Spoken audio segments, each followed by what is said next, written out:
Hello बच्चों।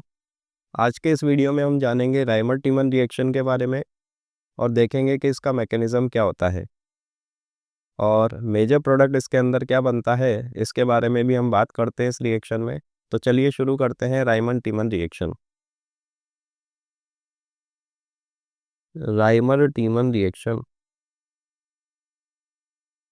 Rymer टीमन reaction.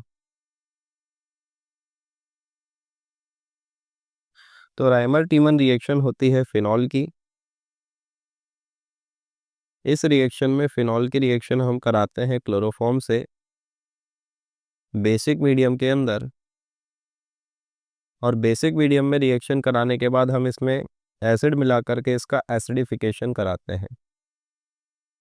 तो इस रिएक्शन में जो प्रोडक्ट हमें मिलता है, ये मिलता है ऑर्थोसैलिसिल्डिहाइड प्लस पैरासैलिसिल्डिहाइड का मिक्सचर। ऑर्थोसैलिसिल्डिहाइड प्लस पैरासैलिसिल्डिहाइड का मिक्सचर, तो इसको बोलते हैं ऑर्थोसैलिसिल्डिहाइड। ऑर्थोसैलिसिल्डिहाइड। और इसको बोलते हैं पैरासैलिसिल्डिहाइड। पैरासैलिसिल्डिहाइड। तो जो ऑर्थोसैलिसिल्डिहाइड होता है ये मेजर प्रोडक्ट होता है। तो जानते हैं कि ये ऑर्थोसैलिसिल्डिहाइड मेजर प्रोडक्ट के फॉर्म में क्यों मिलता है और इस रिएक्शन का मैकेनिज्म क्या होता है। तो आइए देखते हैं मैकेनिज्म ऑफ दिस रिएक्शन। तो बच्चों, फिनॉल जो होता है, क्योंकि हमने अल्कलाइन मीडियम लिया है, फिनॉल अल्कलाइन मीडियम में फिनॉक्साइड आयन के फॉर्म में कन्वर्ट हो जाता है। फिनॉल बेस के साथ में रिएक्शन करके फिनॉक्साइड आयन बना लेता है, और फिनॉक्साइड आयन ज़्यादा स्टेबल फॉर्म होता है फिनॉल से, क्योंकि फिनॉल के अंदर चार्ज डिस्ट्रीब्यूशन होता है, जबकि फिनॉक्साइड आयन के अंदर कोई चार्ज डिस्ट्रीब्यूशन नहीं होने की वजह से वो ज़्यादा स्टेबल होता है। और फिनॉक्साइड आयन के अंदर जो नेगेटिव चार्ज होता है वो ऑक्सीजन के साथ साथ ऑर्थो पैरा पोजीशन के जो कार्बन्स होते हैं उन पर डिस्ट्रीब्यूटेड होता है। तो जब हम इसके रेजोनेटिंग स्ट्रक्चर ड्रॉ करते हैं, तो जो नेगेटिव चार्ज होता है वो ऑर्थो एंड पैरा पोजीशन पे सराउंड होता है। ऑर्थो पैरा पोजीशन पर सराउंड होता है। इसका मतलब है कि जो नेगेटिव चार्ज है वो ortho para carbon and oxygen के बीच में डिस्ट्रीब्यूटेड होता है। और क्योंकि फिनॉक्साइड आयन में कार्बन और ऑक्सीजन पर माइनस चार्ज है विद लोन पेयर, तो ये रिएक्शन का न्यूक्लियोफाइल होता है। तो अगर हम बात करते हैं ऑक्सीजन माइनस और कार्बन माइनस में, तो जो बेटर न्यूक्लियोफिलिक साइट होती है दैट इज कार्बन माइनस। तो ऑर्थो पैरा पोजीशन पे जो कार्बन माइनस है ये न्यूक्लियोफाइल का काम करता है, ये बेटा न्यूक्लियोफाइल होता है। तो इस रिएक्शन का न्यूक्लियोफाइल होता है कार्बन माइनस।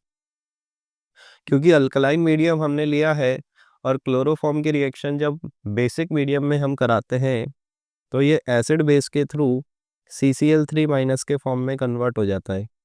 तो दूसरी तरफ क्लोरोफॉर्म जो है ये बेसिक मीडियम में CCl3 माइनस बनाता है, और CCl3 माइनस एक न्यूक्लियोफाइल है। तो CCl3 minus as a nucleophile reaction करता है रिएक्शन में, और CCl3 माइनस न्यूक्लियोफाइल है और हमारा फिनॉक्साइड आयन भी न्यूक्लियोफाइल है।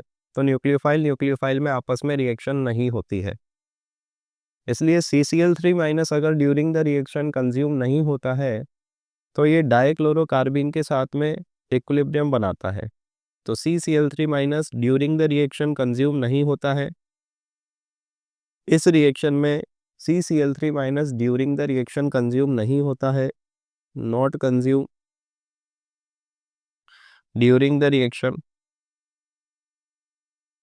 ड्यूरिंग द रिएक्शन इसलिए CCl3 माइनस जो है ये डाइक्लोरोकार्बिन के फॉर्म में कन्वर्ट हो जाता है, ये डाइक्लोरोकार्बिन बना लेता है, डाइक्लोरोकार्बिन। और क्योंकि डाइक्लोरोकार्बिन जो है इसके पास में वैकेंट ऑर्बिटल है और इसका ऑक्टेट इनकम्प्लीट है, इसलिए ये रिएक्शन में इलेक्ट्रोफाइल के जैसा बिहेव करता है। तो हमारी रिएक्शन का जो इलेक्ट्रोफाइल होगा दैट विल बी डाइक्लोरोकार्बिन, और रिएक्शन का जो न्यूक्लियोफाइल होगा that is ortho para position पे जो कार्बन माइनस है वो न्यूक्लियोफाइल होगा। तो अब हमने न्यूक्लियोफाइल और इलेक्ट्रोफाइल को जनरेट करा लिया है, अब रिएक्शन को हम शुरू करते हैं। तो एक्चुअली कार्बन माइनस जो होता है ये हमारी न्यूक्लियोफिलिक साइट है, और डाइक्लोरोकार्बन ये हमारा इलेक्ट्रोफाइल है। तो न्यूक्लियोफाइल कार्बन माइनस इस इलेक्ट्रोफाइल डाइक्लोरोकार्बन पर अटैक करता है, और अटैक करने के बाद ये कन्वर्ट हो जाता है इस फॉर्म में, जिसमें कार्बन न्यूट्रल है, और कार्बन न्यूट्रल जब इलेक्ट्रॉन एक्सेप्ट करता है तो इस पर आता है नेगेटिव चार्ज, इस पर डेवलप होता है नेगेटिव चार्ज। अब हम जानते हैं कि जो बेंजीन की ऑर्थो पोजीशन है यहाँ पर एक हाइड्रोजन अवेलेबल है, तो आप भूल मत जाना कि यहाँ पर कोई हाइड्रोजन नहीं था। यहाँ पर बेंजीन पर सभी कार्बन पर एक एक हाइड्रोजन अवेलेबल होते हैं, तो जो ऑर्थो पैरा पोजीशन है यहाँ पर एक हाइड्रोजन अवेलेबल है, और ये हाइड्रोजन जो है वो एसिड बेस के थ्रू चला जाता है सी माइनस पर, क्योंकि सी माइनस जो है वो एज अ बेस काम करता है। तो ये हाइड्रोजन जो है यहाँ से निकल करके कार्बन पे चला जाता है, क्योंकि कार्बन बेस का काम कर रहा है। तो कार्बन पे आता है हाइड्रोजन, और ऑर्थो पोजीशन पे डेवलप हो जाता है नेगेटिव चार्ज। भाई आपके दिमाग में ये सवाल भी आएगा कि सर ये जो हाइड्रोजन है वो ऑक्सीजन पर क्यों नहीं गया, ऑक्सीजन पर भी जा सकता है। तो इसका जवाब ये है कि बेटा जब हाइड्रोजन को निकाल करके हम ऑक्सीजन पर नेगेटिव चार्ज बनाते हैं, तो जो मॉलिक्यूल है उसके अंदर ऑक्सीजन माइनस और कार्बन माइनस होता है, और हम जानते हैं कि जो कार्बन माइनस होता है वो एक स्ट्रॉन्ग बेस है compare to oxygen minus, due to electronegativity. Carbon की इलेक्ट्रोनेगेटिविटी कम होने की वजह से जो सी माइनस होता है वो बेटर बेस का काम करता है कंपेयर टू ऑक्सीजन। इसलिए जो ऑर्थो पोजीशन का हाइड्रोजन है वो सी माइनस पर ट्रांसफर होता है। तो ये बात क्लियर है यहाँ पर।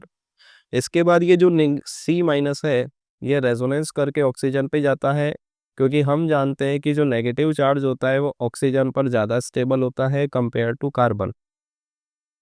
ऑक्सीजन माइनस ज़्यादा स्टेबल होता है कंपेयर टू कार्बन। ठीक है बेटा। इसके बाद क्योंकि हमने सॉल्यूशन लिया है बेसिक, और बेसिक मीडियम के अंदर OH माइनस आयन से, और ये OH माइनस आयंस यहाँ पर एज अ न्यूक्लियोफाइल ट्रीट करते हैं और सब्स्टिट्यूशन रिएक्शन करते हैं अल्काइल हैलाइड वाले पार्ट पर। तो कार्बन पर जो हैलोजन्स आपको दिए हुए हैं ये सब्स्टिट्यूट करने का काम करता है OH माइनस, मतलब यहाँ पर न्यूक्लियोफिलिक सब्स्टिट्यूशन रिएक्शन होती है। और जब न्यूक्लियोफिलिक सब्स्टिट्यूशन रिएक्शन यहाँ पर होती है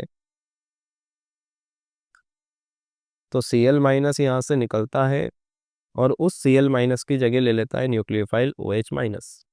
अब क्योंकि मॉलिक्यूल के अंदर एक लिविंग ग्रुप Cl और दिया हुआ है और उसी कार्बन पर ऑक्सीजन लगा हुआ है, तो ये ऑक्सीजन अपने इलेक्ट्रॉन पेयर को डोनेट करके पाई में कन्वर्ट होता है, क्योंकि जो बॉन्ड एनर्जी है वो कार्बन डबल बॉन्ड ऑक्सीजन की ज़्यादा होती है कार्बन सिंगल बॉन्ड ऑक्सीजन से। तो यहाँ पर ऑक्सीजन डबल बॉन्ड बनाने लगता है, और डबल बॉन्ड बनाने के साथ साथ कार्बन पे 5 बॉन्ड तैयार होने लगते हैं, जो कि पॉसिबल नहीं है। तो कार्बन क्या करता है, ऑक्सीजन के साथ में डबल बॉन्ड बनाता है, स्ट्रॉन्ग बॉन्ड बनाता है, और क्लोरीन के साथ में जो वीक बॉन्ड है इसको ये ब्रेक कर देता है। क्लोरीन के साथ में जो वीक बॉन्ड है ये यहाँ से ब्रेक होने लगता है। इसका मतलब हम बोल सकते हैं कि ऑक्सीजन ने डबल बॉन्ड बना करके क्लोरीन को सब्स्टिट्यूट कर दिया है। तो फाइनली जब ऐसा होता है तो Cl माइनस अपने आप को न्यूट्रलाइज करने के लिए इस H प्लस को यहाँ से एब्स्ट्रैक्ट कर लेता है। तो ओवरऑल इस रिएक्शन में HCl का लॉस होता है, और after the loss of HCl तो ये मॉलिक्यूल कन्वर्ट हो जाता है CHO के फॉर्म में। तो यहाँ पर एक फॉर्माइल ग्रुप एल्डिहाइडिक ग्रुप हमने सब्स्टिट्यूट करा दिया है ऑर्थो पोजीशन पे। अब फिर हम सेकंड स्टेप में एसिड मिला करके इसका एसिडिफिकेशन कराते हैं, और आफ्टर एसिडिफिकेशन यहाँ पर हमें मिलता है ऑर्थोसैलिसिल्डिहाइड। तो फाइनली हमें ऑर्थोसैलिसिल्डिहाइड यहाँ पर मिला है। देखिए ये रिएक्शन हमने ऑर्थो वाले कार्बन न्यूक्लियोफाइल से शुरू किए, और हम जानते हैं कि जो नेगेटिव चार्ज है फिनॉक्साइड आयन के अंदर वो ना केवल ऑर्थो पोजीशन पे होता है बल्कि पैरा पोजीशन पे भी सराउंड करता है। इसलिए ये जो रिएक्शन है वो हमने ऑर्थो पोजीशन से शुरू की है, ऐसी की ऐसी जो स्टेप है या प्रोसेस है वो पैरा पोजीशन से भी होती है और पैरा सैलिसिल्डिहाइड का फॉर्मेशन होता है। अब जानते हैं इसके कुछ इंपॉर्टेंट पॉइंट्स। देखिए इस रिएक्शन मैकेनिज्म में फर्स्ट स्टेप में जब डाइक्लोरोकार्बिन के साथ में कार्बन न्यूक्लियोफाइल अटैक करता है तो ये एक एरोमेटिक स्पीसी से एक नॉन एरोमेटिक स्पीसी में कन्वर्ट हो रहा है। एरोमेटिक स्पीसी से नॉन एरोमेटिक स्पीसी में कन्वर्ट हो रहा है। तो ये जो रिएक्शन की स्टेप होती है ये स्लो स्टेप होगी, ये रिएक्शन की स्लो स्टेप होगी और इसी को हम आरडीएस बोलते हैं, रेट डिटरमाइनिंग स्टेप है ये। तो attack of dichlorocarbene on phenoxide ion is the slow step of the RDS, क्योंकि इसमें एक स्टेबल मॉलिक्यूल एक अनस्टेबल मॉलिक्यूल के फॉर्म में कन्वर्ट हो रहा है, स्पीसी में कन्वर्ट हो रहा है। तो आप जानते हैं कि कोई भी मॉलिक्यूल जब स्टेबल से अनस्टेबल स्पीसी में कन्वर्ट होगा तो ये काफ़ी स्लो स्टेप होगी, काफ़ी स्लो प्रोसेस होगी। और सेकेंड स्टेप में हम देख रहे हैं कि जो नॉन एरोमेटिक स्पीसी है वो वापस से एक एरोमेटिक स्पीसी में कन्वर्ट हो रही है। तो सेकेंड वाली जो स्टेप होती है ये फास्ट स्टेप होती है। सेकेंड वाली जो स्टेप होती है ये फास्ट स्टेप होती है। दूसरा, ओवरऑल हम देखें तो यहाँ पर 3 मोल बेस के कंज्यूम हो रहे हैं ड्यूरिंग द रिएक्शन। ओवरऑल 3 मोल यहाँ पर बेस के हमने कंज्यूम किए हैं। पहला मोल तो हमने फिनॉक्साइड आयन बनाने में कंज्यूम किया है, दूसरा मोल हमने क्लोरोफॉर्म के साथ में रिएक्शन कराने में कंज्यूम किया है और तीसरा मोल हमने बेस का न्यूक्लियोफिलिक सब्स्टिट्यूशन कराने में कंज्यूम किया है। तो ओवरऑल यहाँ पर इस रिएक्शन में जो मोल कंज्यूम होते हैं that is 3 moles of base. 3 mole base के यहाँ पर ओवरऑल रिएक्शन में कंज्यूम होते हैं। नेक्स्ट, ये जो हाइड्रोजन यहाँ पर आता है, फाइनल जो प्रोडक्ट हमें मिला है सैलिसिल्डिहाइड, इसमें ये जो हाइड्रोजन आया है ये आता है बेटा बेंजीन से, ये आता है फ्रॉम बेंजीन, ये आता है बेंजीन से। और फिनॉल में जो हाइड्रोजन आया है, हाइड्रोक्सी ग्रुप पर जो हाइड्रोजन आता है ये आता है फ्रॉम एसिड, ये हाइड्रोजन आता है फ्रॉम एसिड। तो ये एसिड से क्यों आया है ये आपको समझ में आया होगा, क्योंकि जो लास्ट वाली स्टेप है जिसमें ऑक्सीजन माइनस को हम प्रोटोनेट करा रहे हैं तो वो एसिड मिला करके प्रोटोनेट कराते हैं। तो ध्यान रखना है कि ये इंपॉर्टेंट बात है कि एल्डिहाइडिक ग्रुप में जो हाइड्रोजन आता है वो ऑर्थो पोजीशन वाले बेंजीन से आता है, जबकि फिनॉल के अंदर जो हाइड्रोजन आता है वो कहाँ से आता है, ये एसिड से आता है, सेकंड स्टेप से आता है। नेक्स्ट आगे की हम बात करते हैं। इस रिएक्शन की जो स्लो स्टेप होती है दैट इज द इस रिएक्शन की जो स्लो स्टेप है वो डाइक्लोरोकार्बिन का अटैक है। RDS is attack of dichlorocarbene, dichlorocarbene पहली बात। दूसरी इंपॉर्टेंट बात, इस रिएक्शन का जो इंटरमीडिएट है that is dichlorocarbene, dichlorocarbene, dichlorocarbene. इस रिएक्शन में जो इंटरमीडिएट तैयार होता है दैट इज डाइक्लोरोकार्बिन। नेक्स्ट, इस रिएक्शन में overall 3 mole of base consume होते हैं, 3 मोल बेस के कंज्यूम होते हैं, 3 मोल बेस के कंज्यूम होते हैं। तो during the reaction 3 mole of base consume होता है। और आइए अब जानते हैं कि अगर हमें मिक्सचर मिलता है ortho plus para substituted product का तो ऑर्थो सब्स्टिट्यूटेड प्रोडक्ट मेजर कब होगा और पैरा सब्स्टिट्यूटेड प्रोडक्ट मेजर कब होगा। इसको समझने के लिए हम यहाँ पर एक कंपाउंड लेते हैं बेंजीन, और इस बेंजीन पर हमने कोई ग्रुप लगा दिया है जी, और ये जो जी ग्रुप है ये है ortho para directing group, ortho para directing group, ये है ऑर्थो पैरा डायरेक्टिंग ग्रुप। इसका मतलब ये है कि अगर कोई इनकमिंग इलेक्ट्रोफाइल बेंजीन पर सब्स्टिट्यूट होने आएगा तो इस जी ग्रुप के रेस्पेक्ट में वो ऑर्थो एंड पैरा पोजीशन को ऑक्यूपाई करेगा। तो यहाँ पर मिक्सचर मिलेगा ortho substituted plus para substituted product का। तो हमें कैसे पता लगेगा, हम कैसे जान पाएंगे कि ऑर्थो मेजर होगा या फिर पैरा मेजर होगा। तो इसको डिसाइड करने के दो पैरामीटर्स होते हैं। इसको डिसाइड करने के दो पैरामीटर्स होते हैं। तो ऑर्थो और पैरा में ऑर्थो मेजर या पैरा मेजर को डिसाइड करने के दो पैरामीटर हैं, जिसमें से पहला पहला फैक्टर है स्टेरिक फैक्टर। एक तो होता है स्टेरिक फैक्टर और एक होता है प्रोबेबिलिटी फैक्टर। प्रोबेबिलिटी फैक्टर, तो दो फैक्टर है, steric factor plus probability factor. Steric factor जो है वो पैरा सब्स्टिट्यूटेड प्रोडक्ट को सपोर्ट करता है, जबकि probability factor ortho substituted product को सपोर्ट करता है। ऐसा क्यों होता है, इसके पीछे का रीज़न है। तो स्टेरिक फैक्टर तब डोमिनेट करता है जब यहाँ पर जो बेंजीन पर जी ग्रुप लगा हुआ है ये बल्की ग्रुप होता है। अगर जी ग्रुप बल्की ग्रुप होता है तो स्टेरिक फैक्टर डोमिनेट करने लगता है। तो पहली बात, स्टेरिक फैक्टर जो है वो सपोर्ट करता है पैरा सब्स्टिट्यूटेड प्रोडक्ट को, पैरा सब्स्टिट्यूटेड प्रोडक्ट को, और प्रोबेबिलिटी फैक्टर सपोर्ट करता है, प्रोबेबिलिटी फैक्टर सपोर्ट करता है ऑर्थो सब्स्टिट्यूटेड प्रोडक्ट को, ऑर्थो सब्स्टिट्यूटेड प्रोडक्ट को। और कब स्टेरिक फैक्टर डोमिनेट करेगा, जब ये जी ग्रुप, बेंजीन पर जो जी ग्रुप लगा हुआ है ये बल्की ग्रुप होगा। अगर जी ग्रुप हमारा बल्की ग्रुप है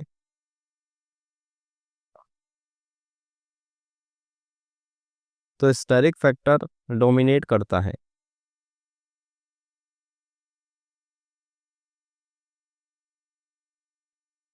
तो स्टेरिक फैक्टर डोमिनेट करता है।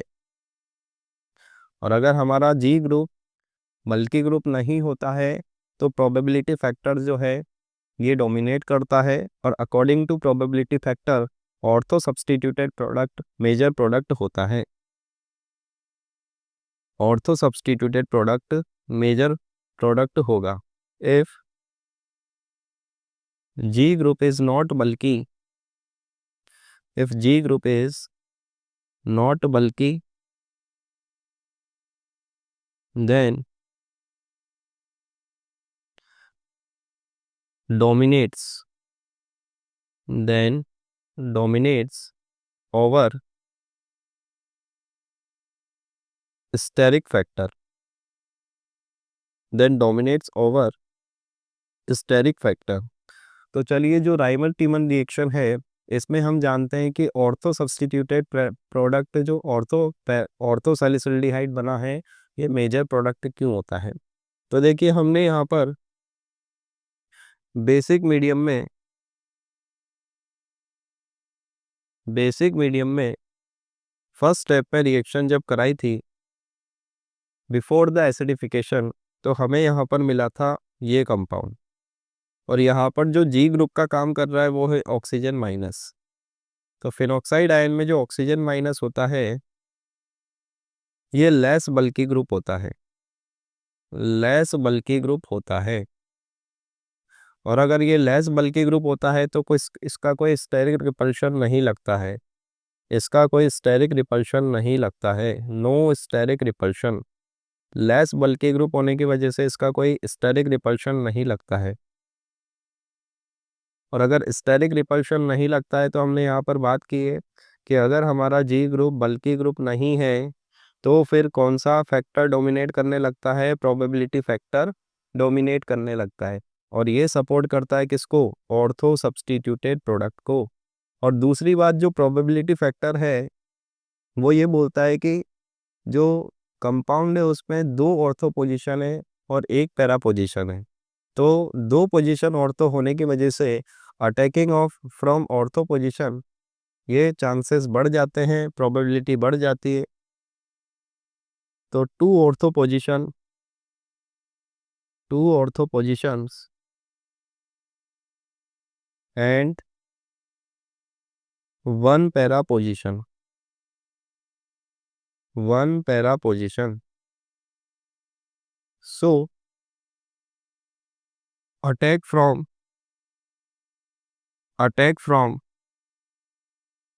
attack from, so chances of attack from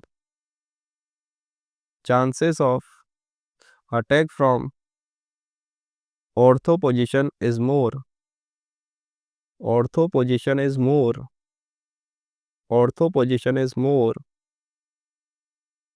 compared to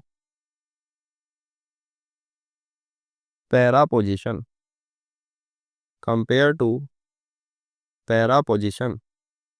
तो देखो यही रीज़न है कि जो फेनॉक्साइड आयन होता है उसमें जो ऑक्सीजन माइनस होता है वो एक लेस बल्की ग्रुप है, और लेस बल्की ग्रुप होने की वजह से जो स्टेरिक फैक्टर है वो कम हो जाता है, और स्टेरिक फैक्टर कम हो जाता है तो प्रोबेबिलिटी फैक्टर डोमिनेट करने लगता है, और प्रोबेबिलिटी फैक्टर डोमिनेट करने लगता है जिसकी वजह से हम बोल सकते हैं कि दो ऑर्थो पोजीशन होने की वजह से probability of attack from ortho position increase हो जाती है, और एक पोजीशन होने की वजह से पैरा से अटैक होने के चांसेस कम होते हैं। इसलिए ऑर्थो पोजीशन वाला ऑर्थो सब्स्टिट्यूटेड सैलिसिल्डिहाइड जो बनता है वो मेजर प्रोडक्ट होता है। क्लियर है बेटा? तो यहाँ पर हमने क्लियर किया है रायमंड टीमन रिएक्शन के बारे में डिटेल में, और ये हमने कुछ इंपॉर्टेंट पॉइंट्स डिस्कस किए हैं जिसमें मैंने आपको क्लियर किया है कि जो फॉर्माइल ग्रुप होता है उसमें हाइड्रोजन बेंजीन से आता है, और इसमें हमने डिस्कस किया है कि जो हाइड्रोक्सी ग्रुप होता है फिनोल का, इसमें हाइड्रोजन एसिड से आता है।